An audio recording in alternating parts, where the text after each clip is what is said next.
Hey guys, it's your girl Sunny D. 1/4 of the podcast, or should I say 1/5 of the podcast, GFT Radio.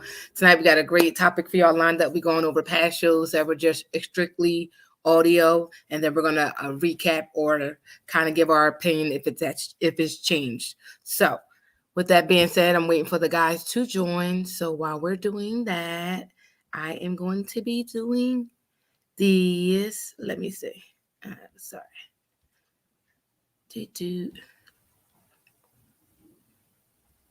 Not that one. I'm over here. Y'all got me on the wrong one. All right. So, if you want to get some merch, go to gftradio.creator-spring.com. Support us while we support you and cop some merchandise. You can also access us on different social media platforms. GFT Radio Show is our website where everything and all our links are on there. But you can also follow us on social media at GFT_radio on Twitter and Instagram, GFT Radio on Twitch, and GFT Radio Network on Facebook. And if you are missing out, you are missing out on the dope conversations we have daily on our in our Facebook group called Join the Conversation Group, and the link is below, so you can go there and watch that. And if you miss any show that we have, you can go to our website and get everything on demand. Get everything on demand on our Spotify, iHeartRadio, Stitcher, Google Play Music, Apple Podcasts, or watch us the replays on Twitch TV, Facebook, and YouTube. Everything is on our YouTube and our Facebook and our Twitch account. So you can go there and catch everything that we post. And you already know you can catch us Monday nights here right now, 10 p.m. Twitch, Facebook Live, and YouTube Live. So what shall we do while we wait for the guys? Let's see. Let me just tell you guys, so far in the new year, since I missed the recap of our New Year's show and a wrap up of our New Year's, I want to go over, while I wait for the guys, a couple of things that I like to see in the future. I'm not even going to talk about the past. I'm not going to talk about past shows because we're going to do that on the show today. But what I would like to bring is more content to you guys, more content that you guys want to hear. More stuff on our Instagram page. I know we post on there, but I feel like we should post more on there. I personally need to be more on on Twitter because I'm like barely on there, but I feel like I need to be on there more to start random conversations or just my random outbursts. I know Clint wants to bring back interviews. I know I want to bring a show to our podcast outside of Sex with Sunny, but I'm still working on the details. And I won't tell you what it's about, but it's basically going to be like a chill. It's going to be kind of inspired by one of my blog, one of the things I used to do on my blogs, and mixed with our quarantine and chill. So it's going to be kind of a mix of that. So I want to bring that to the show. I got to figure out how and when to do that, and like when I'm going to be able to open at my schedule. And plus I want to have like a consistent co-host. So I got to get that all my ducks in a row. But I'm looking forward to so many different things that we're adding to the network. Just doing so much more to bring more content to you guys. Give you guys what you want to hear. Bring those conversations. I know I get a lot of feedback, and I know the guys do too, on a lot of the shows that we do. A lot of people like the fact that we bring content that people actually have conversations about, like real topics with real stuff that just gets to us in real life. Like we can say that it, like one of my friends used to say when they used to go to church, I feel like this is what we do on the podcast most times. They used to say when they used to go to church, the pastor used to sit on their couch and have a conversation with them. That's what we're trying to bring with our thing, just talking about real life experiences, things we go through every day, things we think about that no one probably wants to talk about. If y'all know me, that's what I do. I talk about everything, and it's no topic, especially with Sex with Sunny. I talk about everything. Speaking of which, the 21st, is it this weekend? I think it's this weekend, hopefully, if it works out. This Friday, matter of fact, I'm looking at the date. This Friday, Sex with Sunny. It's going to be a really, really dope conversation. It's going to be so much, at least I know for me, of giving so much of my truth, my journey, and I think it's good that this conversation needs to be had, because I don't see it happen anywhere. So I got a really dope guest I got to talk to this week about this upcoming Sex with Sunny show. And if you guys know, we've been silly all week, every time we talk about something, but this is serious and it's important because everything about sex is included. So this is one of the topics we definitely got to touch on, and which I briefly touched on on our first show. So I'm missing the comments. Hold on. Let me see. Who's that? Hey, Dro. You staying out of it. I don't know what that means, but okay. But we have a really, really, really dope topic and conversation with you guys. I have a dope person. Of course, my girl Brittany is supposed to be joining too. She brought the person to me, and I just can't wait for this conversation. There's so much needed. So many people hit me up and can't wait for this conversation. So I hope you guys are in that loop and you want that conversation, you want to hear, and hopefully it helps somebody or it helps you gain understanding on the subject and matter. If you don't know what I'm talking about, you should go on my Instagram page, and if you're on my Facebook page, it's in my stories. I talk about it. We post about it. I think it's in the Facebook group. We're looking for people to come join us. And if not, you could just be in the comment section and just be a part of the conversation that way. It's going to be a very, I don't want to say emotional, but I think it's going to be a very much needed conversation. And I think a lot of people need to understand it from that perspective, or don't look at it from that perspective. And it's going to be an eye-opening conversation. So I really can't wait for that.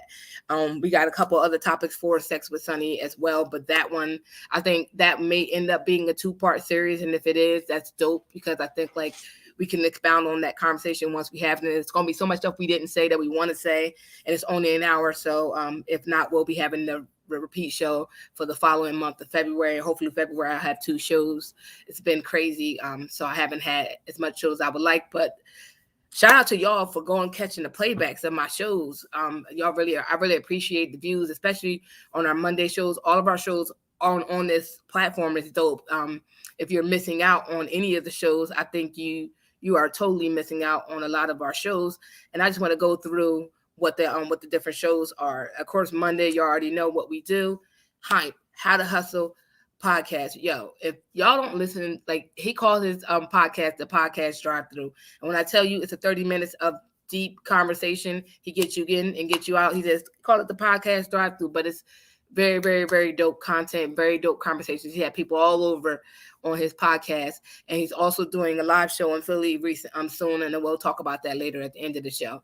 And it's going to be dope.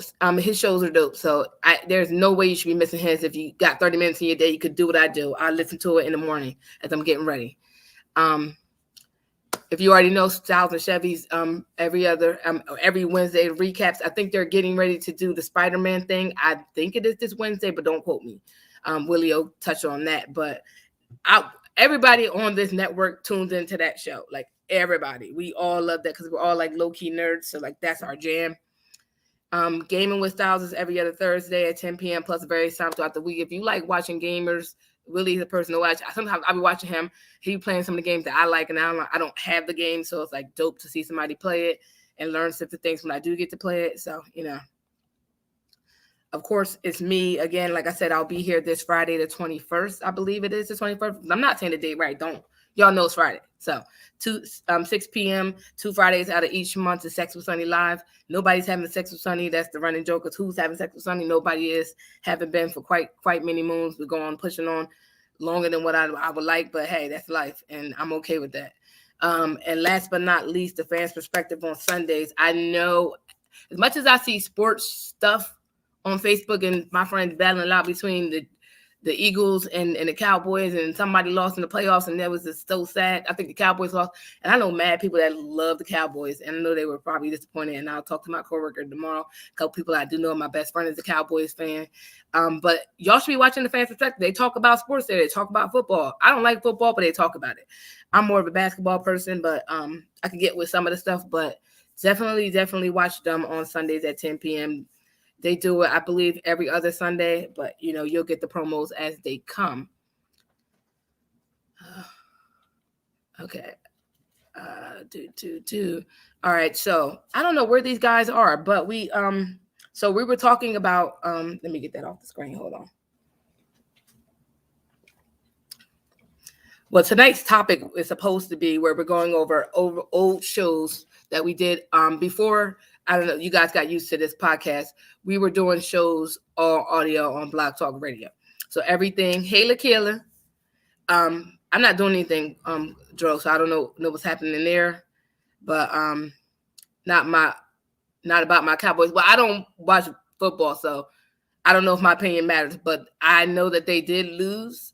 It was all in my timeline on Facebook, and I completely shut my phone down because I was tired of hearing about people asking, "Are they okay?" Something with the Eagles. They were showing fights. They were showing the sad faces. So I don't really know because I don't watch football. So you're getting it secondhand. I'm not really talking about it, so I don't see why you would get offended. But okay. Keela, hey Keela, I'm gonna be good tonight. I don't know where the guys are, but they're supposed to be coming. I know Willie's late. Smooth is supposed to be coming. I don't know about Dame, but I know that Hype said he may or may not make it. And if he don't, you already know we're gonna hold it down and we'll catch him on the next Monday. I'm trying to get Hype on one of my shows, but we'll see. And I think Clint is supposed to be joining me on one of my shows. I don't know about this show, but maybe the one coming up. But basically, we did a lot of audio shows prior to coming here on YouTube Live and Facebook Live and Twitch Live. We were doing a lot of audio shows. So before we started all this off, we were strictly audio, and you can call in.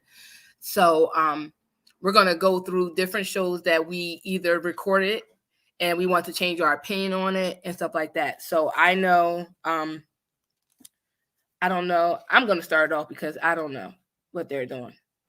But the one show I wanted to go over was the Don't Shoot When the Target is All Paws. We were talking basically about that podcast about how Black people are getting gunned down and people don't care. It's almost justified. They was a criminal. Even if they weren't committing a criminal act, they were a criminal for some reason. They committed a crime at some time in their life, and somehow they deserve to be shot and killed on the street, whether they were following the rules and were agitated like most people that are not like brown and black like us do. When they get the cops, they're really irritated and agitated, knowing somehow they most of them survive and we just getting taken out. So that show was about that, and then about how people really care. Like, people are more upset when you see the I can't think of the gorilla who got killed because the little boy fell in the thing and the gorilla was over there doing what gorillas do and it got killed. Or when you see a dog get shot and all of a sudden everybody's so upset and they're starting the whole thing about these. And like, I love animals, so I would be hurt if an animal got killed too. But I still, like, people value animal life over black lives. And it's just crazy because we are people just like everybody else. Why don't us getting gunned down matter? Why does getting an animal getting killed matter more than another human being, especially as black and brown getting shot down and killed? And it seems to be less outrage, if you will. So I was watching a TikTok, watching a couple TikToks. Now you get on TikTok, you be on there for like hours and hours and hours and hours and hours. So one day I was on my TikTok binge, and I seen 3 videos of either a police dog getting shot and like this whole big thing about the police dog. I love animals. Everybody knows I'm an animal lover. So when a dog gets killed, I'm hurt or shot, I'm, wounded or injured or beaten or stuff, I'm very upset about it. But I'm also upset when black people get killed. I'm probably more outraged that a black person got killed for no reason, whether they were following rules, running away, and somehow they were threatening and they got killed and it's justified some way, or somebody gets away with killing black people. And it's just crazy. So after watching that, I really sat in my house, and not that I have to rebut or change the way I feel on that topic. I just felt like I wanted to address it again on the podcast, because I feel like it's just sad, like, to understand that people are deeply hurt and upset about these animals getting killed. And I feel the same way too. I get up, my cat got killed, ran over by a car, and I had to put her to sleep. That hurt me. So I was upset, but had my cousin or a brother or sister got killed, I'd be more upset. And it's just by the cops for no unjust cause, or just somebody that was pretending to be police that day, or, trying to be a police officer, even if it wasn't their job, then I would be upset more than seeing my cat get killed, you know? And I just feel like it's just crazy that we're still at this time and place in 2022 that if a Black person get killed and gunned down by police or someone acting as a police or trying to be a something, it's okay. Like, I watch so many different Netflix movies of Black people just getting killed in the most disrespectful way. And for most of the movies I watch or documentaries I watch, it was cops, and they were getting away with it. And no one, I mean, not no one, people were enraged, but until the next person got killed, and it just repeats itself. It's like, what are we doing? How is this keep being acceptable? How do you justify this? And I go back to the conversation we had on the podcast many times. It's like, at what point is it too much? At what point do you actually give a damn? At what point do you say is enough is enough?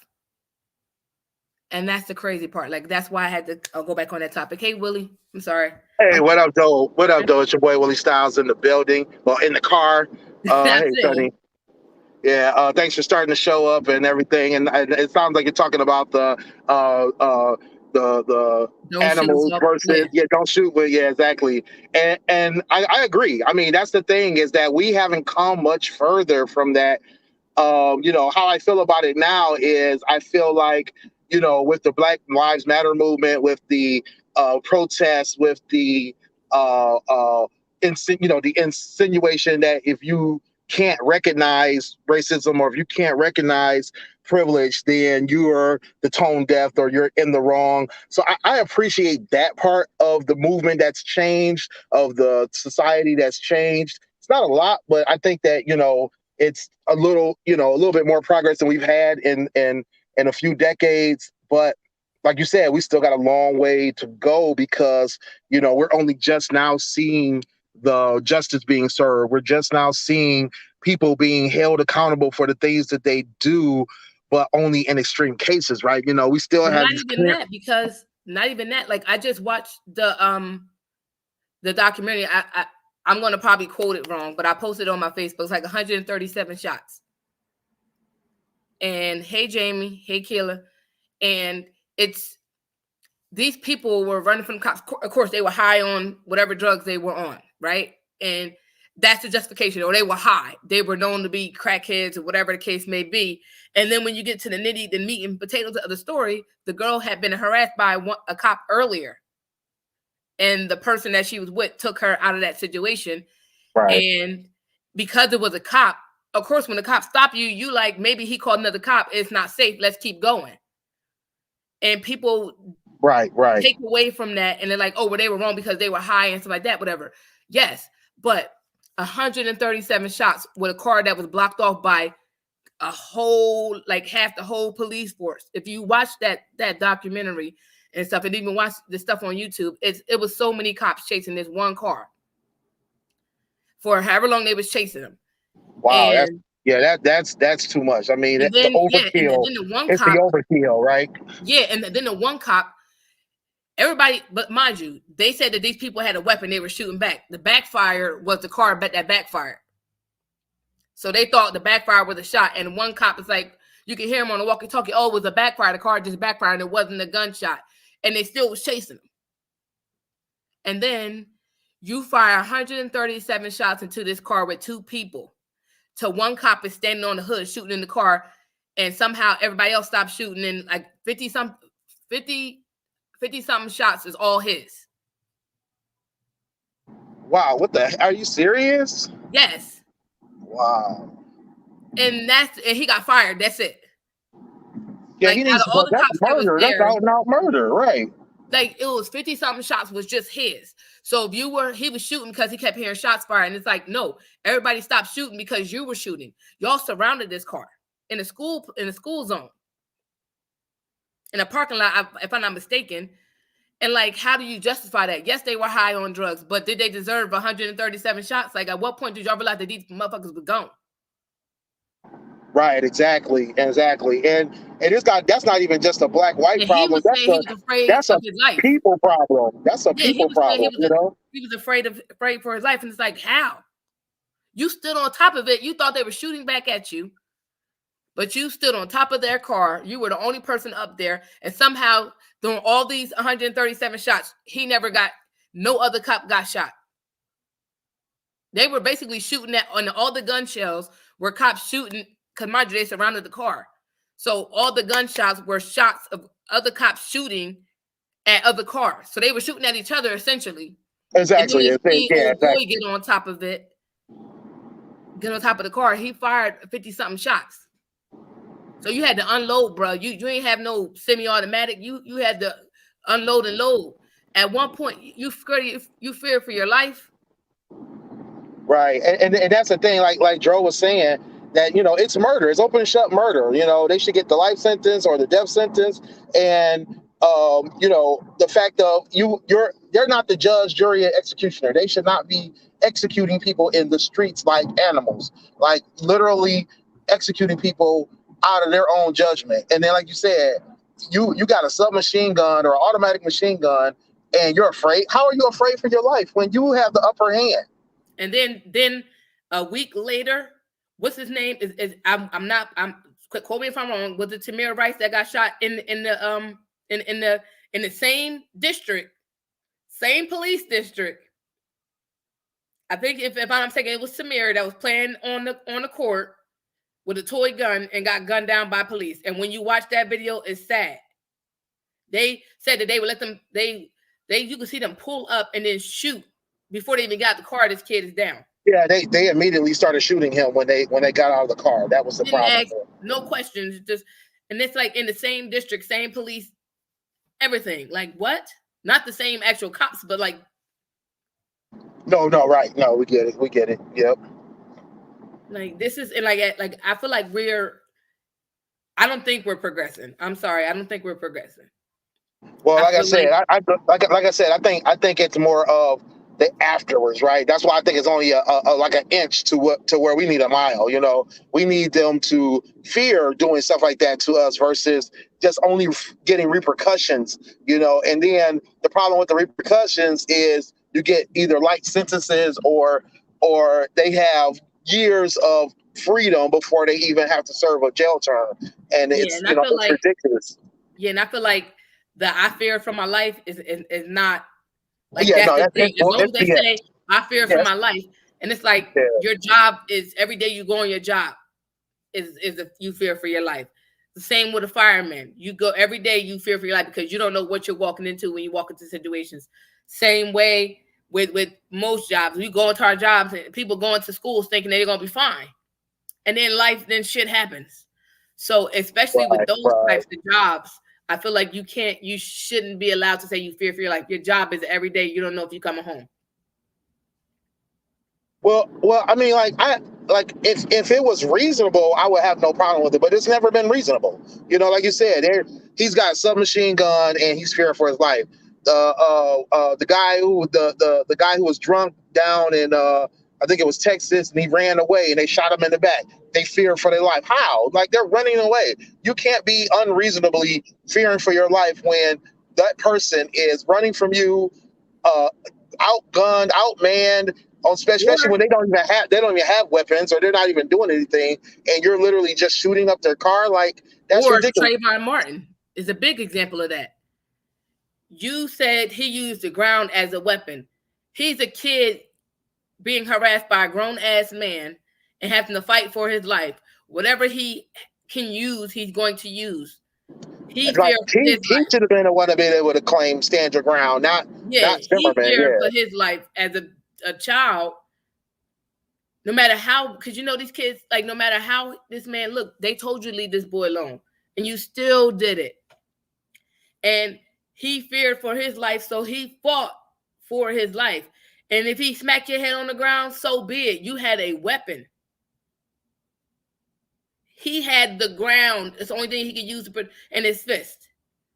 And whatever his legs and stuff to help him. However that right, fight was going. Because I know for me, if I'm fighting this for my life, well, I'm using whatever. right. Exactly. Yeah, exactly.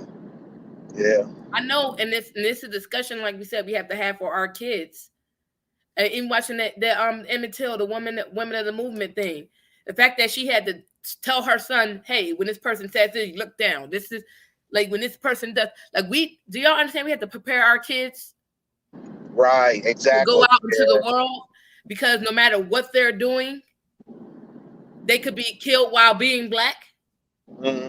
Yep. Exactly. Like, that's the part I just felt like I wanted to talk about that for that purpose. I'm sorry. But so I don't want to get too all into the Black Lives Matter and all that and everything. But like, that's, I just felt like people care more if a dog gets killed than they do for an actual black and brown human being, and that's sad. Yeah, indeed.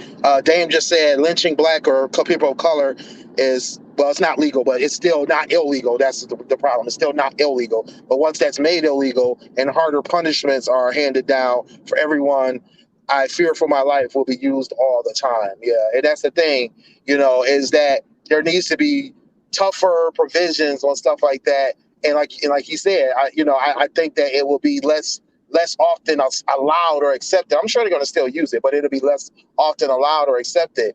Being that, and I think that the definition of lynching is where I think that they're allowing it to be done without punishment, because they don't want to recognize what a lynching really is, and the fact that it's literally just killing a person for the color of their skin, for because you feel, because of their differences, that they are a threat to you. You know what I mean? Yeah, this And is as I just well feel like as now the shoot first, I fear for my life, is the new lynching in the yeah, 21st yeah, century, because it's, yeah, lynchings, they used to have shows, parades about it. So like they used to have big town hall meetings to come watch the lynching. Like people took off Sunday just to come watch the lynching, like that was their Sunday. So, or whatever day it was. And I feel like now with the social media era, it's like, listen, I can do this with a body cam or whatever on and still get away with it. So it's public right, lynching right, of people right. out in the open for the world to see. And so Yep, we're exactly. outraged by it, but it's other people that's empowered by it. So even though we're Yeah, videotaping these things go down, it's like this is giving someone else like their feel of excitement, because they like to see us gunned down, they like to see us killed yeah, for no reason, and they know that it's a possibility this person is going to get off. Now, had it right, be exactly. reversed, a black person killed a white person unjustly, all hell gonna break loose. Indeed, indeed. Yeah, like Joe just said, we still got to realize that we live in a country that's still racist, and that's the thing, it's still blatantly a racist country full of people who don't care, who don't see the things that we see. They want to close their eyes to the truth and realities of the fact that we have so much oppression and systemic racism going on, and the fact that things that should not be happening are still happening because they're not acknowledging it. So I definitely think that it's one of those realizations that I think we know, but we want it to stop, of course, right? We want it to stop, Listen, as you well ain't never as lied, Dame. the oh yeah, he You said ain't never wild lied. animals that are endangered species get better treatment than people of color, and that's and that's the truth. They care more about endangered animals and endangered domesticated animals too. You see it's an outcry, public outcry. They want people's heads when animals get abused or when animals get mistreated. But Like people get locked up and people they got the ASPS, PT, whatever, right, ASPCA people ready to lock people up about treating it. Mike Vick, right, keeping it right, down for dogs. Y'all here killing exactly, black folk, and he was over here dog fighting. Y'all locked this. Y'all got this man charged and found guilty and all this miscellaneous stuff for that. right, for years. Yeah, And like Joe said, we can never be the land of the free if we're really not free. Everybody else is free, but we're not free, and that's yeah, facts. That's facts. We live in open confinement. We live in open confinement, like zoo animals. yeah. Everybody Wait, say, wait, wait, everybody say waiting to be treated however the zookeeper feels, which is Yeah, the that's the police. thing. Like everybody say the government this, the government that. Like we can't do any. Like while black and brown, we can't. It's a lot of shit we can't do. Like ain't no white person. Let's keep it a buck. Ain't no white person going outside saying, hey Todd, listen, you can't go outside and do this. You can't go Right. this. And if you do this, you can't make sudden movements and this that. Like even if the guy that got pulled over at the gas station, he got pulled over. The guy license and registration, he reached license, shot and killed. Oh yes, I've seen a couple. Following, It's been a few of those situations where like they've that's asked what you them. like. Well, what was they doing? They said license and registration. Where do you go? Your glove compartment or over your overhead? Sudden movements. What do you mean? I gotta explain to you what I'm doing after you fucking ask me for license and registration. You know I'm Right, about to move. exactly. Like I don't even drive, but I know license and registration. People leaning up. Excuse me, can you get that? Like we moving. Why are people getting shot and killed for that? Like we're following instructions. We ain't out here. You put a white person over. You know people I know white that get pulled over and cuss the cops out from the time they roll down their window to the time they get there to the time they get that fucking license, throw it and everything, and they somehow they make it to the next day. Right, exactly. I don't know if you saw that video where the guy was doing donuts around the cops and was basically racing them, and then he gets to the thing, gets out, lays down on the ground, jumps back up, runs around. I'm like, bro, like you don't That see was them black shooting because he him was to being death. killed immediately. You don't see him shooting him to death. He was definitely on drugs, but he was white. Yeah. But I want to switch gears because I don't want to be all in no press mode because then we could be on this topic all night. We already got a half hour in. Right. Yeah. You see. Now I said things that make you go, this is a great topic. I'm all in. Yeah, I think no, a lot of we people could are be all in. here. Yeah, we could be here all day. Did you have any shows that you wanted to go over? Or you want me to go down my list? No, go ahead, go down your list. I'm still in the car, so Okay. yeah. So we did a show called "What Kind of Friend Are You?" and we were talking about what kind of friends we are and what kind of friends we want, right? And I was listening to the conversation because I catch some playbacks and stuff and listen to the conversation. And I do want to change some of the things within the last 6 months. My life has drastically changed on the friend tip. Like I said, fuck choosing the right men. I'm choosing the wrong friends because these motherfuckers is different. Like Damn. That sounds like a whole show topic right there. no, who me? Yeah, what you just said. Say fuck choosing the right man. I gotta learn how to choose the right friends. Like that's a We whole show definitely could. topic. We definitely could do a show on that. We could do a show on that. But just to kind of get on what I said in the show. So in the show, I basically said that first impressions matter. First impressions don't mean nothing to me now. First impressions, none of that stuff because that's almost like dating. You're interviewing to be around me, and you may seem cool that day, and then we sis and this, that, and the third, and then you out here doing fuck shit. So for me, first impressions don't matter. You got to keep the same energy for a period of time before I even believe anything. And even then, I'm probably going to question you. Like I said, the way I've been burnt, I'm not going to get all into it, but the way I've been burnt by friends and sisses, fuck that. Nah, every day is a fucking interview. Every day is an interview of why or whether or not you're still gonna be around in my bubble. I also said, for me too, big with friends and just not it's more than friends, but I said this with relationships, period. Change and set boundaries. I know with past friendships, not to say that I'm not gonna say I was a bad friend, but I wasn't a great friend to some people only because I allowed myself to be who they wanted me to be back when I was younger versus me being exactly who I was. So when I changed, and I talked about this on that podcast, so when I changed, our friendship changed because they weren't used to me having my own opinion. Right. So for me, I had to change. I had to, we change as we grow up. So I had to change. So for me, now I'm more of a setting boundaries, and this is who I am, and you like it, love it, or don't. Leave me the fuck alone. I am fiercely loyal, and I hold on to people in my life that I should not, friends included, when they have been bad friends. For me, I need to let go. Because I don't want my friends to be exactly how I am, but I want them to be healthy. I want my friendships to be healthy. Yeah, that's important. That's really important. And And, conducive and you to got to be able where to I'm. you got to be able to recognize what's healthy for you versus what's healthy to others. And a lot of my friends were my friends because it benefited them. Because I'm one of those friends, and not to say I'm like this best great friend, because I have my flaws too, but I feel like it's certain, like, it's people that I'm gonna put it like this: it's people I'm not friends with, even recently not friends with, that I have not gone and shared secrets that we've shared. I'm not that friend. So when, even though we're not friends and I don't fuck with you no more, I don't fuck with you no more. I don't have to assassinate your character to not be your friend. I could just not be your friend. What I Right, will right. do, what I will do is, now that I didn't do past when people I end friendships, is speak my truth. You ask me, oh, what's up with you and so, I'll say we're not friends. If we're that type of situation where in depth our friendship, I may divulge why we're not friends. Not to kick their back and just to say what exactly happened, and this is why we're not friends anymore.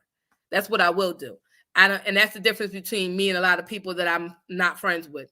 I've learned that if their understanding of not being friends is, let's try to tear this person down because I'm no longer friends with Right. you. I don't have to do that. I just don't fuck with you. I don't give a fuck about what you're doing. Have a fucking great life. I don't give a fuck about your business. Nobody needs to tell me your business. I'm not gonna ask about the shit. Whatever. Like, I'm just done. And that's how my take on it. I don't have to tear you down. I'm just not fucking with you. And a lot of people don't move that way. That's what type of friend I am. I'm fiercely loyal, and I'll hold your secrets, and I'll do all that stuff. And even if we're not friends, I'm still gonna be that person. Right. And I definitely second the whole, being able to not only just speak your truth, but understand your truth, right? And be able to say, you know what, this is not working for me because it's not healthy for me, and it's not important for me to maintain a friendship that's unhealthy. And Yeah. and I think the one thing that I know I want to change is, and I can't remember how I described it in the past, but I know before I put a lot of value in old friends or friends of the past who've Yes. been around for For decades and that years. kind of And that thing. was my I put problem too. Yeah, I put so much value into that I did not realize that that's not a value if it's not acceptable, if the friendship is not reciprocal, or the friendship is not acceptable for you, or if there's things they're doing and it's in detriment to you. You know what I mean? So it's like I can't hold on to you because we've been friends for 20, 30 years, just because we've been friends for 20, 30 years. That's not a reason. That can't be Yeah. one of my main reasons that, oh yeah, I'm gonna let this go because we've been friends for 20, 30 years. Like, there's other people out here. There's other Yeah. friends I have. There's situations that are probably doing me better, But see, and my thing was that years in, like I said, I had a friend that was 13 plus years. I had to let go of her. But even if I love you, and that's the point, like when I love you as my friend, like I love you, like, I'll get possessive. You're mine if I love you. Um, it's hard for me to let go because I've grown a love for you. So my love is protective. So even when you're not a good person to me, I still hold on to you. And it's like, I know, like, I'm at a point for this year. I said to myself, because like these last 2 years been emotional, and everybody knows I'm going through depression and all this stuff like that, whatever, with lots of that I've been through. And at this point, I'm not holding in. I'm not holding in much. I still am, but not holding in as much. And I'm going to say what I need to say, and I don't care, because right, right, I'm not going to keep holding it, because I need you to know where I'm at with it. got And it. like I did say in the group, that I do shut down. I only shut down if I'm trying to have a conversation with you, at like if me and Willie are having a conflict, and I address Willie and say, "Hey Willie, this is what I feel about such and such and such and such," and Willie goes on attack mode, I'm shutting down. There's no conversation for me, because you're my friend. You're supposed to be able, like, you want me to hear you, I need you to hear me too. I can't listen, because there's been many of that, me listening to Willie's side, not Willie in particular, but them just saying, Like me and Willie are going through something, and Willie wants to express how he feels, and I hear his side. And when it comes to me to talk, you can give a fuck about what I gotta say. You don't care. Right, So for exactly. me, if we're having a discussion and I can't get through to you, and you're just being combative and hostile, I'm done with it. Like I don't have no conversation for you. Like when I tell you I check out, I'm done with the whole conversation. I'll continue on with some other shit out, whatever the hell I was doing prior to that conversation, and I'm done because I don't have the energy to go back and forth with you because you made it clear that you don't give a fuck about how I feel, and that's fine. Right. It Let me hurts me, but I understand that. let me read this real quick. Nye said, boundaries are key to successful relationships. I'm learning that I must set and respect them for myself. I've been reflecting on my life and I realized that I went from victim to villain. And I am also calling myself an account for the toxicity I have brought into my relationships, whether romantic, family, or friends. Hurt people truly hurt people. And that's so true. There's a lot of times we have to take a step back and look at how we're uh, uh, acting in our own in these relationships, or what we're allowing, rather. Basically what she's saying is what she's allowed and what she's dealt with, because she's allowing it because it's family or it's friends or it's love or it's whatever, and it's not healthy. It's not something that's beneficial to her, mentally, psychologically, emotionally. And that's the Like, thing that and I like don't Keela get, that just said, people is don't. that she's emotionally and spiritually drained to the fact that to the point that she had to cut her circle short, and that's real. And it was funny, Keila, to that point, I got to the point where I feel like this, and a lot of people don't understand why I've recently moved the way I do. I'm more to myself, and it has nothing. And for me, it's just a piece of me not like my sister Nye said. You got to take account your calls and a lot of stuff, right? So I take an accountability, and that's the thing I have a big issue with. Accountability is everything, right? So I know that I'm not a perfect person. I know I do wrong. You can tell me about myself, and I'm okay with that. And I'll tell you if you want to know why I respond and why I react the same. Like I know a lot of my reactions as of late have been more emotional and more aggressive because I hold stuff in. So for me, that's my toxic trait. I've been holding stuff in for so long and not addressing things that by the time we have an upset and I shut down or shut out of shut out and walk out of a situation, is because it's going to go to 0 to 10. Like I've had situations where I've gotten so upset and my thing is to get everybody to fuck away from me, flip the table and everything. I'm not right in that situation. My behavior is completely out of left field, but not to justify it, but it's because I'm holding on to so much that when you throw a pencil, it's not just you throwing a pencil that I'm mad at. It's the multitude of things that you've done that now this one thing is the straw that broke the camel's back, and now I have lost my shit. And I went from Right. calm to now we on 10 plus. And let alcohol be involved is a whole nother situation. You muted or something? Can't hear you. Oh, sorry. And yeah, that's right. The whole thing of allowing something to get to that point where, like you say, it's not the bigger things; it becomes the smallest little things. That literal straw that breaks the camel's back, that gets you so going, so frustrated, so mad that it blows you up. And you have to realize way before that you have to either sit down and say to this person, look, what we're doing or how we're working is not working for me. And I don't want to make a statement, do an action or whatever that is going to be one, hurtful to you. I love you, I appreciate you, or whatever the case may be. But you got to be able to sit down and have that hard conversation with your friend or family member. That's the thing. We Yeah, gotta and we that's gotta why be I able feel to like have those hard conversations. yeah, that's why I feel like people don't understand me, because a lot of people say, well, you walk away, you shut down, you should stop talking. Because I'm at the point where, and on top of that, I'm an overthinker, right? If I've had a certain type of conversation with you and I've seen where it went, when we're having this conversation, I know that it can go elsewhere. And before I get to, because when we go elsewhere and I get to 10, I'm not coming down from that. And like, my biggest thing is once we're in an argument, you can't tell me how to argue with you. Because for one, I'm giving warning shots.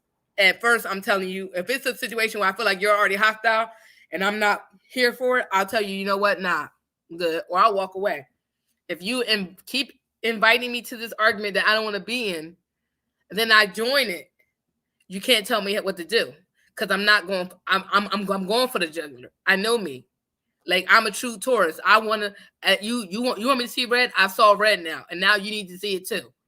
So if I'm telling you to leave me alone, that's where there's no other option but to go see red. And we know a bull, we see red, we charge it. That's how I'm coming. So for me, I know me. So a lot of me shutting down is to step away. Like I said, I'm not trying to hurt your feelings. Like Willie said, I'm not trying to hurt your feelings. I know where this can go and how it's going to go left. And I love you too much to go that way. So before I go boom, sonic boom, I'd rather take myself out of the situation. And the people don't get that.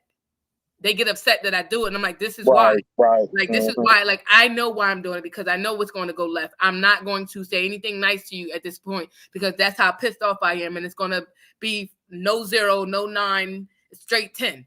It's all you're going to get. And before I give that to you, I'm going to walk away from the situation. And I need you to understand that that's why I walked away.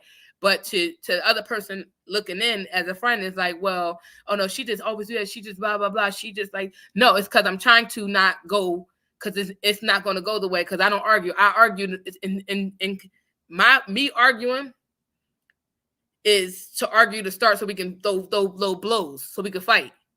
It's not like this is why I don't argue because if we argue, I'm going to say something for you to put your hands on me so I can put my hands on you. Because at that point, now we just got a straight fight. Good Lord. Right. Yeah. And so, like, if I love you, I'm not trying to go there. Yeah. So I'm trying to get out of it. Like Tequila's one, she said she's going to start therapy because she felt that her mental health needed to be addressed. And I mean, it doesn't even have to just be mental health in a situation. I need to go too. Yeah, it could be being able to deal with the stress of a stressful relationship or deal with the ups and downs of relationships that don't serve you. You know, be able to learn non-passive aggressive ways to deal with people like that. So, I mean, I definitely need to learn how to therapy can address a lot of different things. I think I need therapy because I need to. I have a bad habit of with friendships and other type of relationships to always look for validation for how I feel. And I also understand that I'm entitled to feel the way I feel, right? Right, exactly. But I also need to be able to communicate. When people are being and I shut down, I need to find a way to communicate to them why I'm shutting down or why I feel. And I mean, but to point you made earlier, I mean, it does also have to be a mutual thing, right? It has to be them mutually wanting to hear you and listen, you know, listening to understand instead of listening to respond, right? You know, that's the biggest thing. We all have to respect each other to that point. That's facts. That's facts. That's definitely facts. But the killer, I need to be starting therapy ASAP for a lot of stuff, including that. But yeah, it's been, like I said, it's been a tough 2 years. And like, far as friendships, like I said, relationship stuff, we go through. Friendship stuff, a lot of stuff I went through in the last couple months was not expected. And it's just like, it gave me, and I don't want to say I'm a trusting person, but I trust you until I can't trust you. And at this point, I don't trust anybody because from what I've been doing with the last couple of months, it's like people are around me just to be around me and then be on some bullshit later. And it's like the level of fuck shit that they're on is like you rather see me in a casket than to see me move on with my life. Like, that's how you feel. And like, that's crazy to me. The things I don't address as a single mom with 2 teenagers and 2 jobs, just pray over it and keep moving. But it's catching up to me, not addressing grief. And I bet, child, listen, that's you speaking to.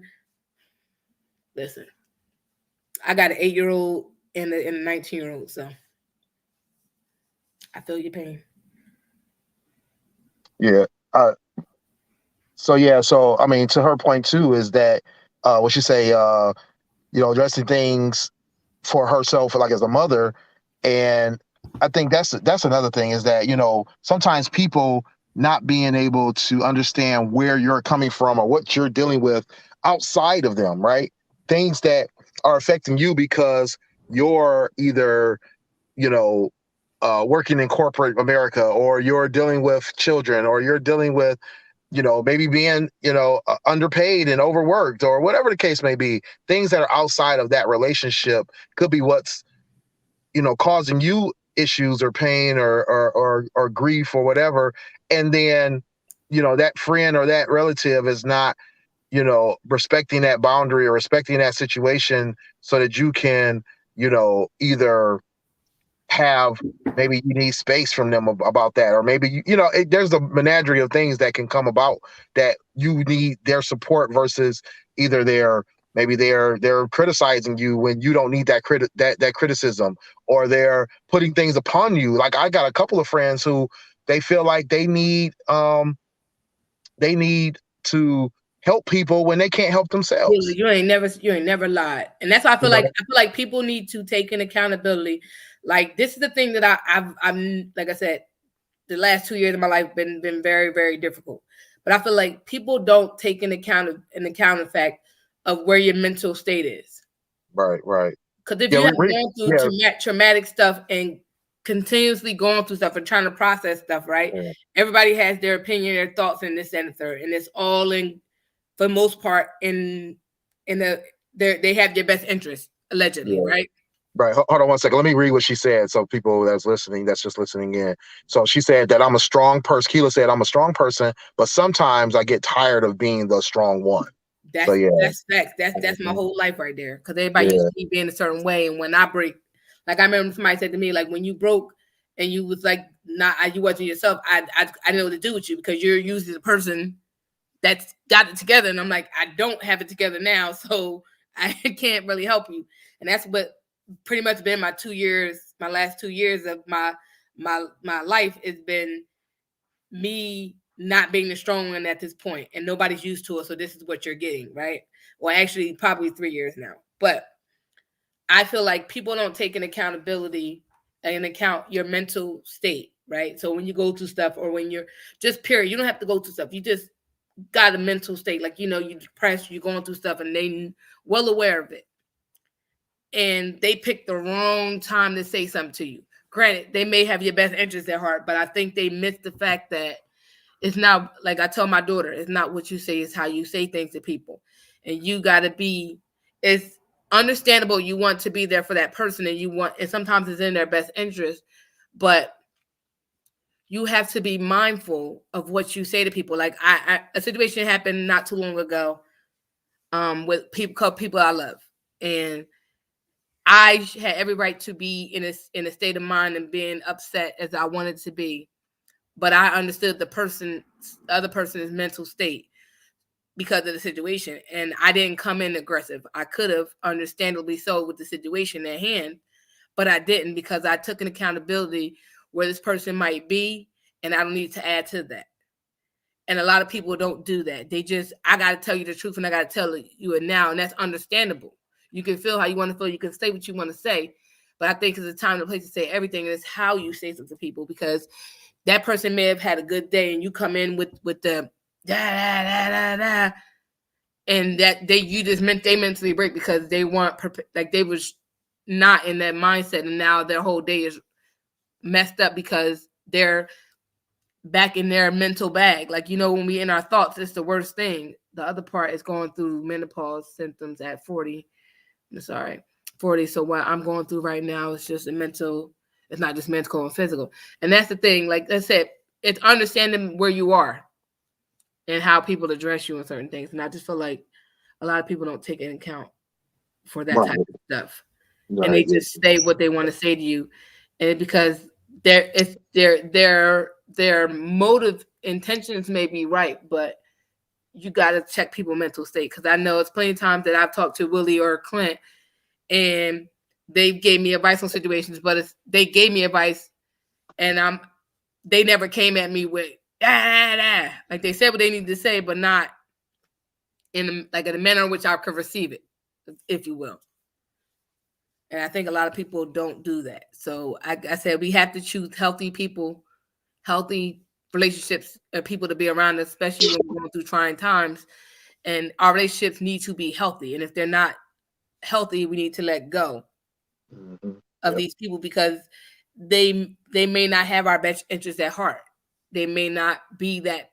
they may not be healthy to be around us in our period of need or whatever. So I feel like that's a big thing. Like I said, for me, learning now that I need healthy friendships. I can't just go off a first impression. I gotta be years invested before I can really say that this is my friend now, because I don't trust anybody. Like say one Right. thing and now you just doing something opposite, and it's like, what? Like I wouldn't expect you to do that, but now you've done that, and it's like, wow. Yeah, no, no doubt, no doubt. I definitely, Which I you want definitely, you? huh? I'm saying. Go ahead. I'm gonna let you finish. Yeah, yeah. So yeah, I definitely agree that there's a lot of people who are not either supportive or they're not really understanding of the things that people are going through, that their friends or family are going through, and and that's something we require, we need, right, from what's supposed to be our friends. And I think that reciprocity, like she's talking about, having a loyal and trustworthy support circle is so essential. And it's I think it's the selfish nature of our world today, right? People are so wrapped up in themselves. They're so wrapped up in what's about them that they don't have the empathy to think about what you're going through or to understand what you're going through. So I think that's the big challenge there. Yeah. All right. So the next one would I this was Heinz and his How to Hustle. Him and Smooth did this show about what did your relationship with your mom teach you? And they did the show. It was very nice to hear them talk about relationships with their mothers. But of course, me and Willie weren't on that show. Right. Yeah. So we So get to talk about it now. that's what I said. Let's talk about that now. Our relationships with our mother and what they taught. I don't. Do you want to go first, or do you want me? You can go ahead and start. Yeah, go ahead and start. Okay. So my mom taught me a lot. Our relationship was that of a Taurus and a Gemini. So as you know, I've dated a couple Geminis. We get along, but then we don't get along. Me and my mom had this, like, I knew she loved me, but we had like this battle. We had this little battle between us. Like I knew early into I was probably 19 when I had my daughter, about 20 something, 21. I knew I had to get out of her house. I loved her. We couldn't live together. We just couldn't. My mom was she raised us, like I said, she raised us on survival, but she also raised us on love. We were always spoiled in our own little way, but she raised us to be um to take care to like well she didn't like she was a person that we never went without stuff. Like anytime we moved, we always had stuff. We never were without anything. The basic core needs and stuff that we needed, we had. We didn't get everything that we wanted, but we got everything we needed, and sometimes we got what we wanted as well. But that was our relationship and everything like that. But as I grew older, like she taught me, like I said, I was young. I had my daughter. She taught me how to raise my daughter a little bit. You know, she told me different ways to do things. Like she told me mom stuff. Uh, Outside of just make sure the household, make sure I had a job. Like she was, and that's one thing I did with my daughter, and probably and most likely would do with my son. There was no such thing as us sitting around doing nothing. We always had something to do. Like we had programs, we had stuff to do. We couldn't be lazy. We couldn't not work. Like we wanted money. We had to work for it, stuff like that. So she instilled that into me. That's why my work ethic is what it is, and that's what I instilled in my daughter with her work ethic. So like it's different things that I learned. I had a bank account very early. Um, I watched her cook, but she wasn't one of the moms that said, "Let's come to the kitchen and watch me cook." She would tell us to get out, but I was always in there anyway. And thankfully, so we all learned how to cook. And when I got older, when I still had my daughter, she really taught me how to cook certain things. She taught me how to cook my first Thanksgiving and Christmas dinners. So she taught me how to do all these things. Our relationship was like hot and cold some days. Like I said, when I guess because that's the thing with moms and daughters. We go like same way with fathers and sons. You go through that patch of y'all don't like each other, y'all getting on each other's nerves, and then y'all get to the point where y'all can stand each other, and like then she becomes a friend to you, a person that you can talk to, and tell your life problems to, and she understood them. So as I got older, that's the relationship me and her got. But I knew that wouldn't help. It wouldn't. I knew for me that wouldn't have worked if we lived together. So it was one of the things where we had to be apart for us to get a better relationship to where we got.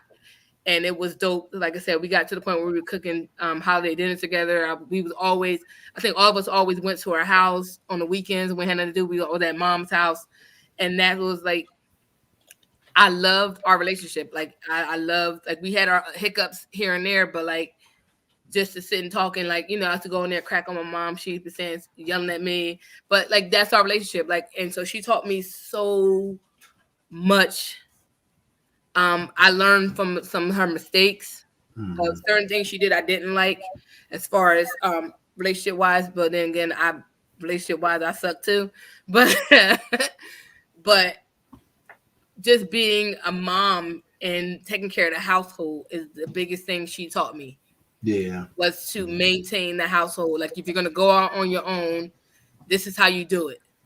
And my mom was probably the first in her family that went out on her own and never looked back. And that's what I wanted to do. And that's what I like. Once I really got out on my own and didn't live with anybody else but myself, that's been my goal. For now, I used to tell my mom when I got older, I was like, if I come live with you, it's good. Like if I ever get homeless, I'm not coming to live with you. I'm going to live in the shelter.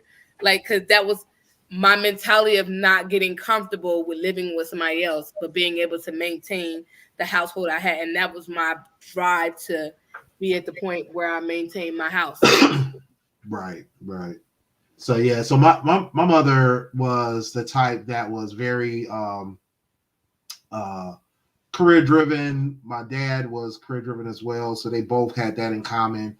So when my mom was a little younger and she was worked all the time, she went to the army, she was doing that. So when she had kids, it was for her, it was like it was a thing that she cherished, but she also still had this same this hard work ethic.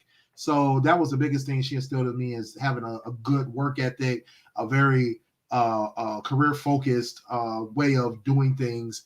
And then she also was very big on being independent. So her thing was like, you got to learn how to live in this world, survive in this world, and be very deliberate about what you do so that you can make it, right?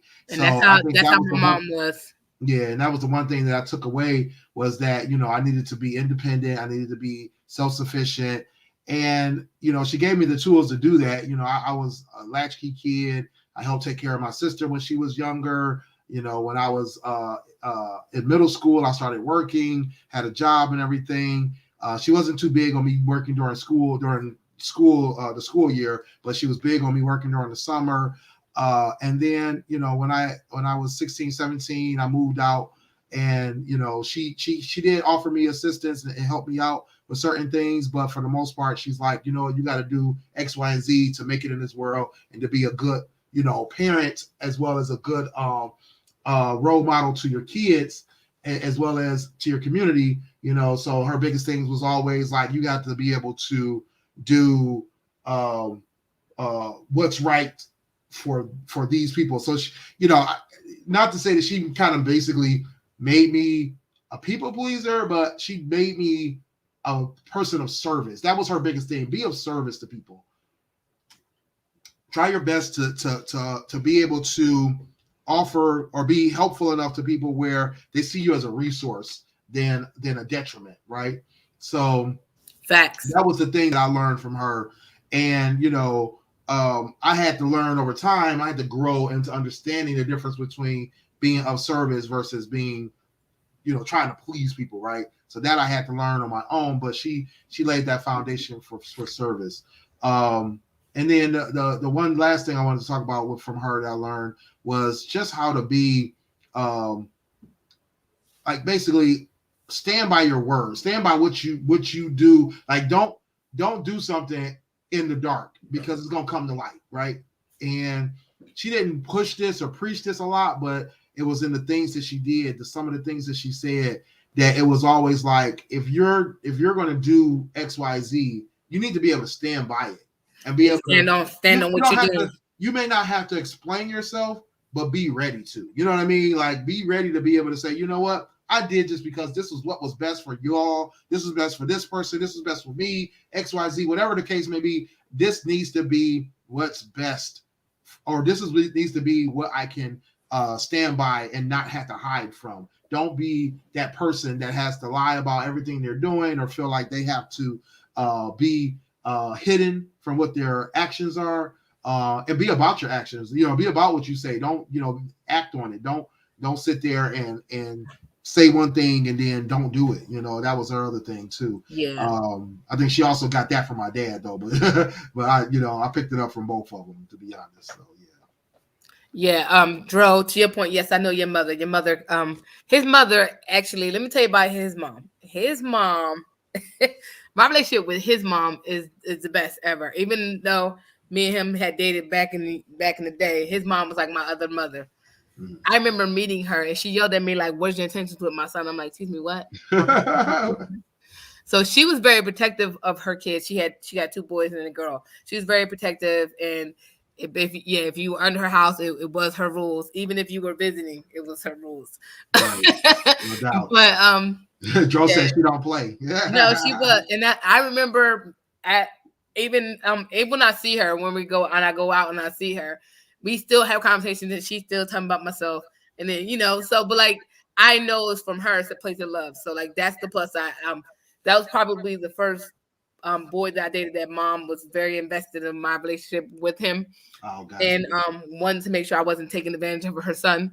No doubt. And it was like a second mom to me. Like, she was like my legit second mom. Even when I was going through my state of homelessness, she was there, even when I wasn't with him. So she's been in my life, even when he hasn't been in my life. So like, that's like my other mother. So yeah, I've learned a lot from her about being a boy mom. Okay. And that's funny because like, she like how she like, because I was over the house all the time, like I lived there, even though I didn't. She made it very clear I didn't live here, but like I was there. But like she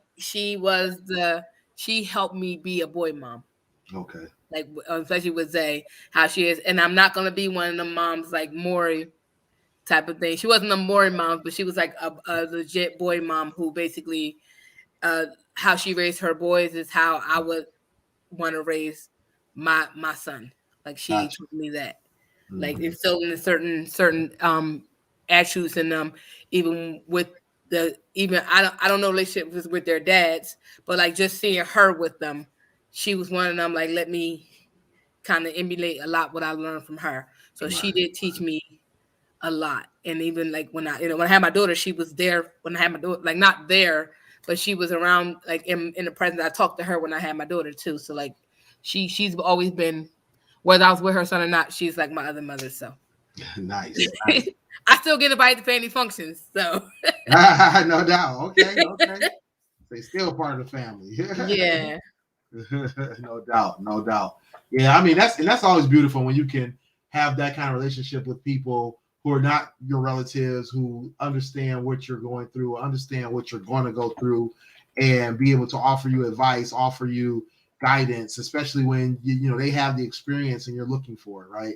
So I think that's the most important thing that you can ever pull from your community is how to be, either a better mother, father, whatever the case may be, as well as, a better person, learning that from them. So, she was definitely one of the moms that if her kids were wrong, they were wrong.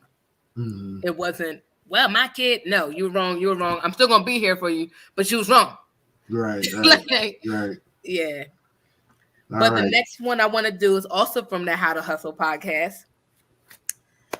This one was a juicy topic. It's more of a Sex and Sunny topic, but we'll go with not really. It's not really a Sex and Sunny topic. I'm just joking.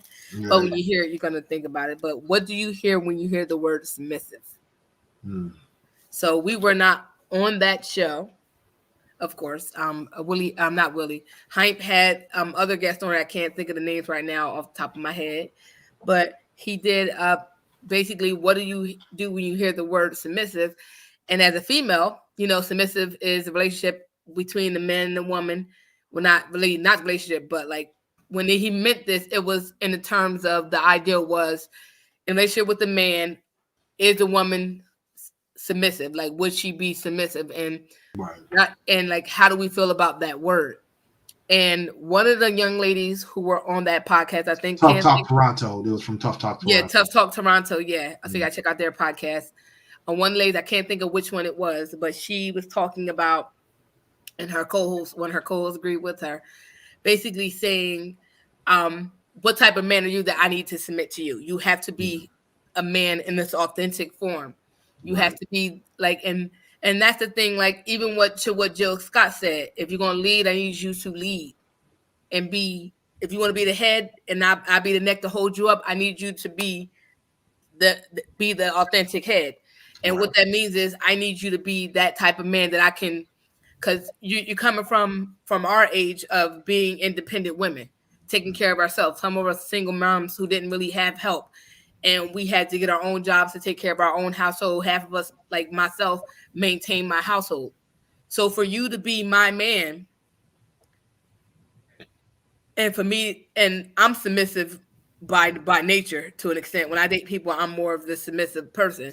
But in order for me to feel comfortable, because it's one thing to be submissive, to feel wholehearted, because at the same time, like I said, when my son's dad and so like that, I'm so used to my daughter's dad not being consistent that I had an issue with him being consistent, and he had to tell me like I'm not a deadbeat, even though we're going through our problems. But like I just had to get used to him being there. Like, forget you, but I'm here for him.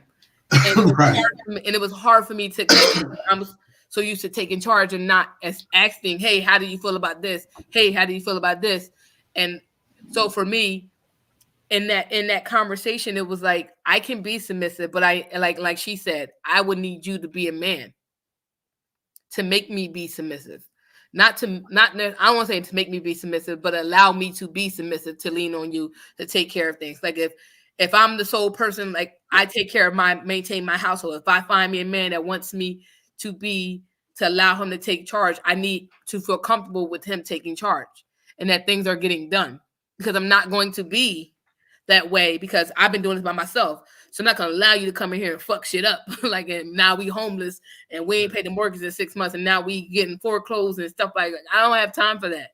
So if I'm going to be submissive to a man going forward, I need you to be able to do what you need to do to make me feel secure enough to allow me to be in that feminine role and be submissive to you and allow you to take charge and do the things that man's supposed to do, all while knowing that if something happens to you, I can take the reins too. Right, exactly. Yeah, I mean, I've never really been one of those traditionalists where I felt like, oh, you know, I need to have this submissive woman. I need to be more looked at as not only just the head, but the leader of this household, to the point of total dominance. You know what I mean? So I felt like in the past, it was overkill, or that it was just something that I wasn't really into. And I think back then I just didn't really understand what it was. And so over the years, between social media, religion, and things of that nature, understanding what those roles really mean and what those what the words really mean, it definitely strikes me differently. You know, like you said, this is one of those subjects, or this one of these I have to rhyme, right, and one of those topics that I when I saw it, I was like, okay, I have a better understanding of it. I have a better knowledge of what it is and what it's about.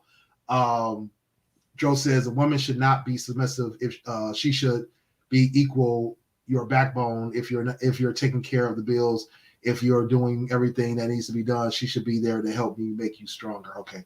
So, and so that's, you know, and that's the thing, is this is what I think, that's what I was kind of thinking back then, is that submission was her just being like, oh, you know, some lowly being that basically bowed down to me and all that kind of stuff. And yeah, it's not couldn't, like he said, couldn't be a help, that kind of thing. But after, like I said, after all these years and this experience I've had, what I've discovered is it's not really about that part. It's not that, you know, that's expected. That's something that should be there. There should be, and this is what they talk about being equally yoked, is that you should both be strong enough to bring this family to success, right? You should both be able to back each other up on, be it if it's bills, if it's cleaning a house, if it's, taking a car into the shop, taking the kids to the doctor, there's tasks, right? There's these tasks. But when it comes down to being submissive to your husband or being submissive to your man versus think what you were describing was being very independent, being very being the head of your household. And that's the thing. It's like when you're in those roles where you're saying, you know what, I'm the man, I'm going to help make these decisions. I'm going to be the one that says, okay, executive decision or final decision is this.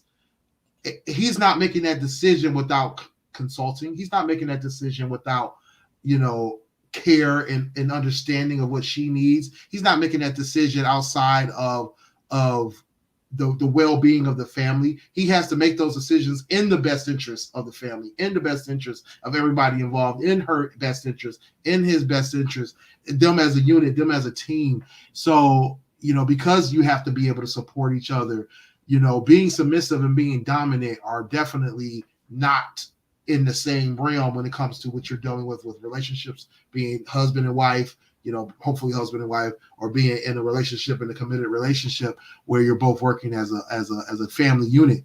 It's about being able to say, you know what, I like that woman being able to say, I can take heed to your lead. I can be like I'm gonna allow you to lead the I can be able to feel comfortable that now that I've told you what we need or what we've gone through or we've discussed how things are going or what needs to be done next, you can now make the right decision for us as this family head and submit to that lead, to that guidance, and not feel slighted, not feel misunderstood, misrepresented, thrown under the bus, or whatever the case may be.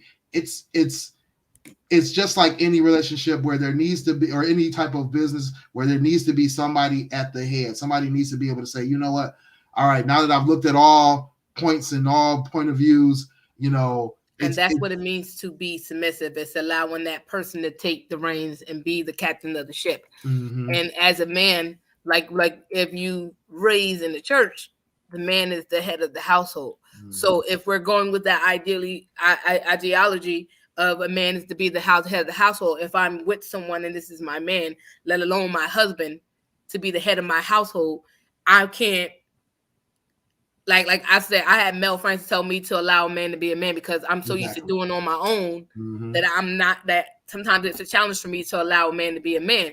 So that's what it means to be submissive. It's saying, this is my man. I'm going to let him lead this household. Right.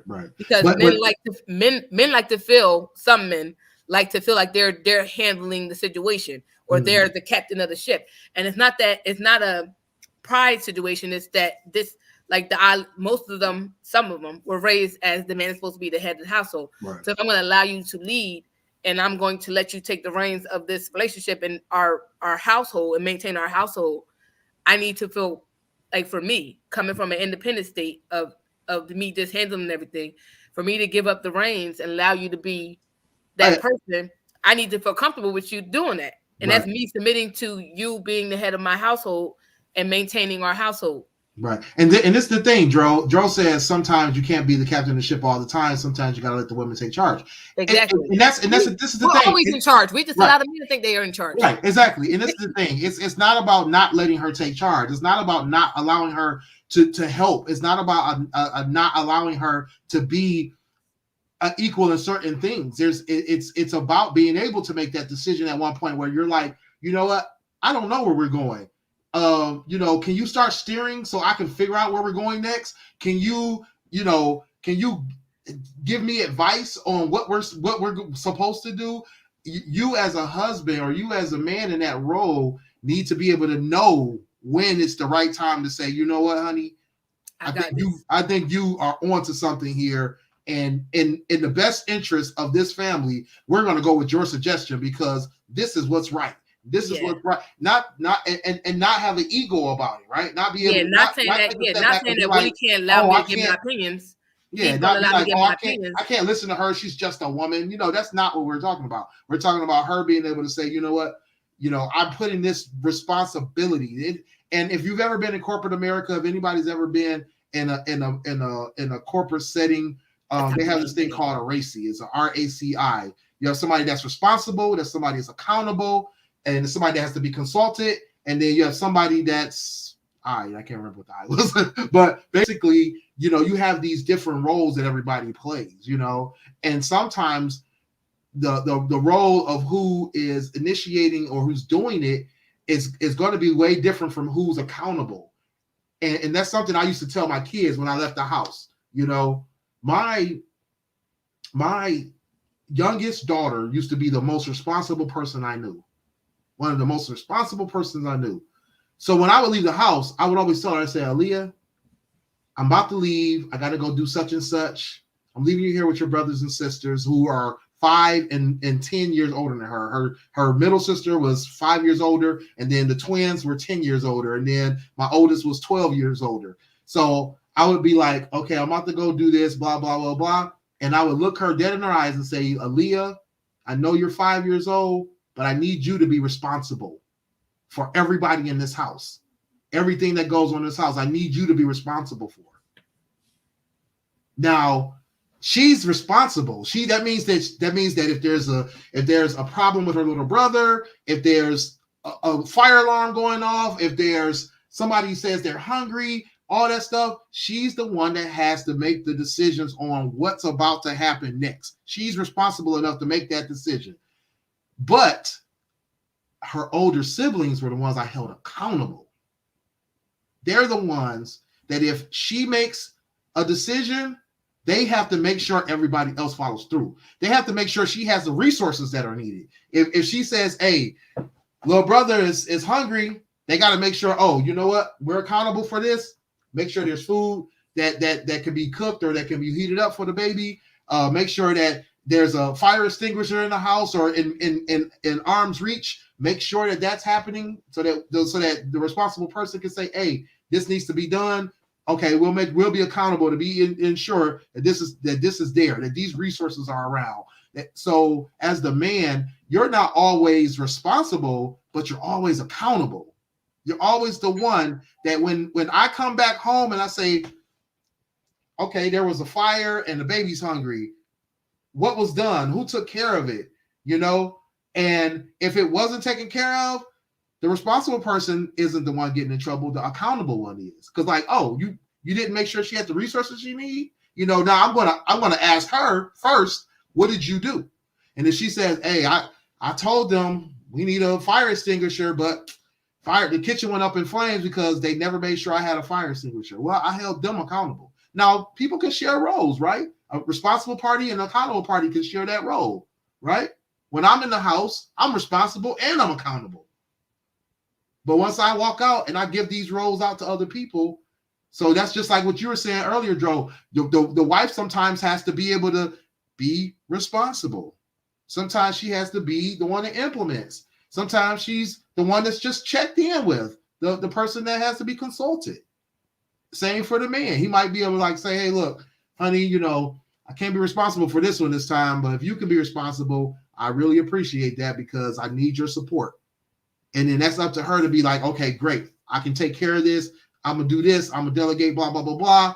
But he's still accountable for this. He's still accountable for this family. He's the one that has to make sure this family has the resources they need and the people in place to make it successful. That's the thing. Like I said, for me in particular, I feel like for me, I've been so used to maintaining, but on my own, that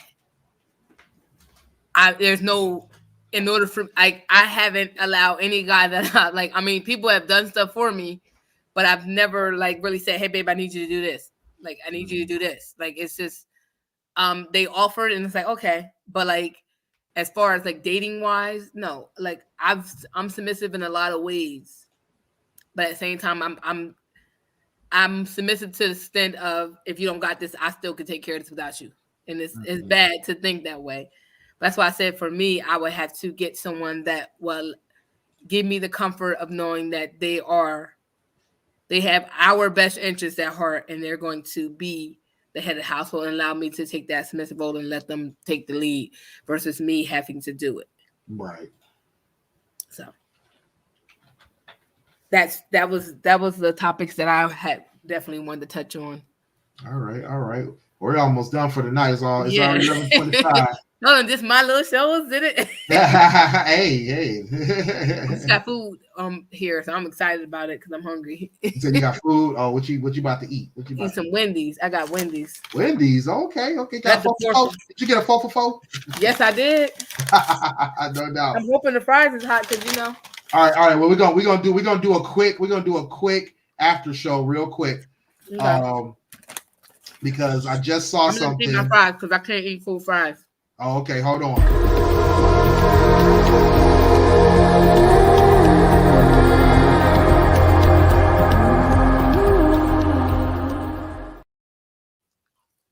So, recently I saw a video, and I don't know, I can't remember if I shared it with everybody, but I shared it around a couple of folks. And I saw a video. This guy was doing a rating of breakfast sandwiches, and he was like talking about the different breakfast sandwiches that he felt were good, bad, indifferent, whatever the case may be. And so the ones he had were the McDonald's egg McMuffin, egg and I think it was the egg and sausage McMuffin. He had the Wendy's Baconator breakfast sandwich. He had the Wendy's egg and cheese and sausage on a ciabatta bun, and then the McDonald's McGriddle, and then the Chick-fil-A breakfast chicken sandwich. They have Dunkin Donuts? No, he didn't have anything else. He had those 5. Oh wow, I had those. So he was rating those, and so Joe said, on behalf of every man, I apologize. Every man should should apologize to you. So in this ratings, he rated the number 1 sandwich as the Wendy's Baconator. Then he put the McDonald's McGriddles as number 2. The Wendy's ciabatta bun as number 3, and then the Chick-fil-A breakfast sandwich is number 4, and then the McDonald's egg and cheese McMuffin, like low all the way down. He's like, if it could be past 5, it'd be past 5 because it's so dry. He called it 2 cement bricks. So I agree with him definitely on this 2 cement bricks that number 5 was for real. It was definitely. I don't eat those. I only eat Dunkin' Donuts. I have the McDonald's. What is it? It wasn't that. It was the McGriddle because they had the syrup in it, right? Yeah, that's the one with the syrup in the bread. Yep. Yeah, I'm sorry. I've had the McGriddle. McGriddle is slamming, and then oatmeal is slamming sometimes. So what are your favorite breakfast sandwiches? Fast food breakfast sandwiches. All right, so Dunkin' Donuts has a sausage, egg, and cheese on a croissant. The best shit ever. Yeah, sausage, egg, and cheese on a croissant. Mm-hmm. Okay. I love it. Just I gotta add pepper to it because I'm a pepper person. My normal go-to is the I can get it from anywhere, but I like it from we have a bakery called Eat Good Bakery. Their bagels are the bomb. So they have the what is it? The cinnamon raisin bagel with butter. I'm real plain cinnamon raisin bagel with butter. It's not fast food, but I guess is a yeah, it would be kind of fast food. Diner. Oh, okay. It's a diner that's across the bridge from me. My coworker owns it. I literally, even though I'm scared of this bridge, I probably walk across it one day if I'm that hungry. To go get my favorite thing is French toast, right? I love French toast over pancakes, and they make it with strawberries and bananas, and it's the best shit ever. Okay. Now I can make a slamming breakfast if I'm in the mood. My breakfast counts everybody's breakfast, but if I'm in the mood, I'll make breakfast. But that is number 1. That's number 2. No, number 3, because I did the bagel. Then McDonald's McGriddle is the bomb to me, depending on how it's made and who made it that day. They did it right. It's the right temperature. Sometimes they can do shit off temperature, and it makes me sad. Right. And then Dunkin' Donuts has snack and bacon. So wait, which one was number 3 at McDonald's? No, it's not number 3 was the diner. Oh, the diner. Oh, okay. What was the one? Diner with it was the French toast with bananas and strawberries. Oh, okay, got you. Okay. Number 4 would be, what did I say?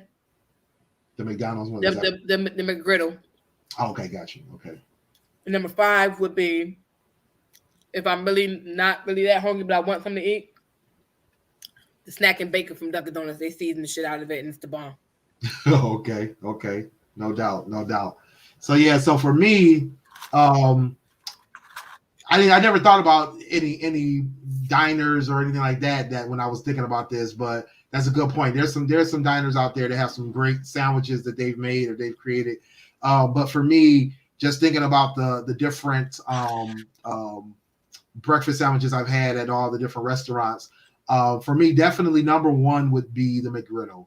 Like, I felt like nothing hands down touches that, because that syrup in the bread, that it's good. It's slamming up. Yeah, the size of it is a nice size. The I only do the egg and cheese because I don't eat pork, so I only do the egg and cheese. But the egg, I don't know how, but they make their little powdered eggs taste so delicious. I swear it's powdered eggs. Yeah. But what I do sometimes is I upgrade it to the egg whites with the white cheddar. Oh, that's even better. Like that right there. The egg whites. Okay. Yeah, they got the egg whites. It's the real egg whites. It's got the cheddar cheese slice. Oh my! The white cheddar. You're gonna make me want to make breakfast food tomorrow. Yeah. Oh, I'm telling you, it's so good. So it's definitely something to check out. My number 2 would be Burger King's egg and cheese croissant sandwich. Like that. Anything on a croissant to me is just gold. Like that, I think that's always the best route right there, is to go with a croissant. Dro said his corner store BOT is the bomb. Listen, he said dead serious. Not my corner store, but it's another corner store that where I used to live. They sausage, egg, and cheese on a long roll with mayonnaise. Oh my god. Oh wow. Okay. Was hitting back where I used to live. Mayonnaise. That's what's up. You got to put mayonnaise on it. My number 3. Oh, the one thing about the croissant sandwich is that you don't need it, because I always feel like I could eat it either way. But what really sets it off is adding that little jelly to it. So long as you can get a good packet. Because sometimes the packets be old, but if you get a good, usually I get a good packet, and especially this one Burger King down the street from my old house, that one always had fresh packets. So put that jelly on there. Oh my god, it'd be slamming. Number 3 for me would be, and somebody mentioned this to me, and I was like, damn, like that's definitely on my list too. But I do have to doctor it up a bit. Is the chicken minis at Chick-fil-A. I never had their breakfast food. I don't even like Chick-fil-A. Real talk. You don't like their fries? Hell no, that shit's so nasty. Oh my god. Chick-fil-A is the wackest place to me. Like literally the wackest place to me. Man, the only thing they got good is those chicken minis, but you have to doctor them, and the lemonade. That's it. No, that lemonade is slamming. Yeah, let me tell you something. I get the spicy. Oh no, I take that back. I'm sorry. The other thing I like there are those naked chicken nuggets. You know what? The grilled nuggets, the little grilled nuggets. Those are good. But other than that, really, I can't know you. Telling you, I've always felt like that was the most overrated place ever. Like I like their customer service, of course, and the food is always ready when they say it's gonna be ready when you can eventually get in through the line. But it can't be it has to be the most overrated, overhyped place ever, because the food is bland.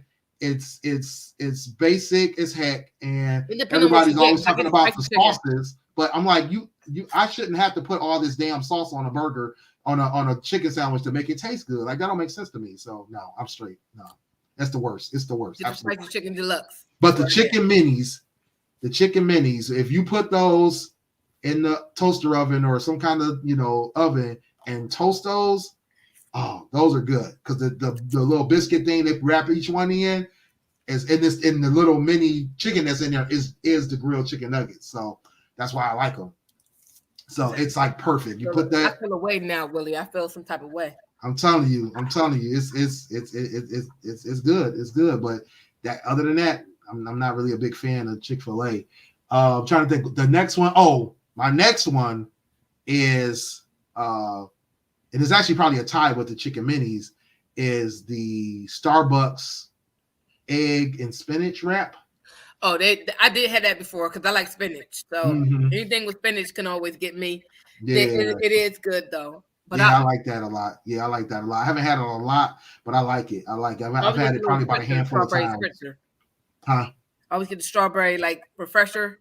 Oh yeah. I do the what they call that thing, the passion fruit, I think it is. It's a passion fruit or the strawberry one. Yeah. It used to be Tiviana. I don't know if it's still Tiviana, but it's like passion fruit, or they have the strawberry one too. Yeah. Okay. Yeah. It's like a refresher. It's like a pick me up. Yeah. It's like a green tea and flavors and all. Yeah. That's it. Yeah, I like that. I always add a little lemonade in there, so I like that. Yeah. Yeah. So that would definitely be my choices for breakfast sandwiches. And then I think you mentioned Dunkin Donuts. They have a egg and I think is it a biscuit or is it a croissant? It's something. I can't think. They have both. I haven't had it in so long, but I just remember having a breakfast sandwich there. And it was just one egg. On the croissant. It was like an egg frittata, and I think that's what it was, if I'm not mistaken. They have mad breakfast sandwiches, but every so often I once in a blue get the ham and cheese or the grilled cheese with ham. Mm-hmm. But like my go-to is the sausage, egg, and cheese on the croissant. Got you. That's like I eat that almost, especially because they got Dunkin' Donuts in my job building. It's very disrespectful because I'm like, let me just get that with tea in my mouth. Right. No doubt. But yeah. The corner stores, don't sleep on the corner stores. Definitely don't sleep on the corner stores. Yeah. Corner stores be having them. Exactly. Yeah, no doubt. So definitely if y'all have any favorites, definitely put it in the comments or we'll check them out in the group. Make sure y'all maybe I'll throw a little poll up in the group of favorite breakfast sandwiches out there. So make sure y'all get at us over at the Join the Conversation group on Facebook. We're always over there having a great time, answering questions, taking polls, whatever the case may be. We're always having a great time over there. Sonny, you want to tell them where they can find you at? Yeah, y'all can find me at IamSunny_D, Instagram, Snapchat, Twitter, and TikTok. I just was on TikTok like crazy today. I was posting some of my TikToks to my Instagram so you can see it there, but also go to my website, unreservedlyme.com. No doubt. And make sure you guys get at our absent members. Smooth is over at Eat, Trent, and Groomy on Twitter. KingsTruth.com is his blog. Catch him over at King's Truth on Snap. Dame is over at Another Level Up on IG. Agent D-Lo on Twitter. Shinlo21 on Twitch. Agent Shinlo on Xbox.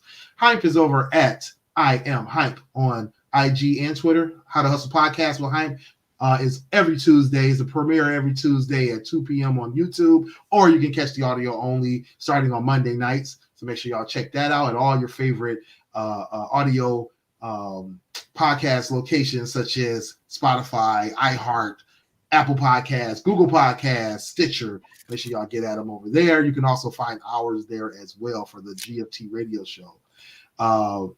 It's your boy Willie Styles in the building. Get at me everywhere at Willie Styles on IG and Twitter, Willie.Styles on Snapchat and TikTok. I'm over at gamingwithstyles.com. I just played a couple of rounds of GTA 5 a couple of days ago. Make sure y'all go check out the replay for that. I finally got my FPS up, so that means in gamers, y'all know what that means.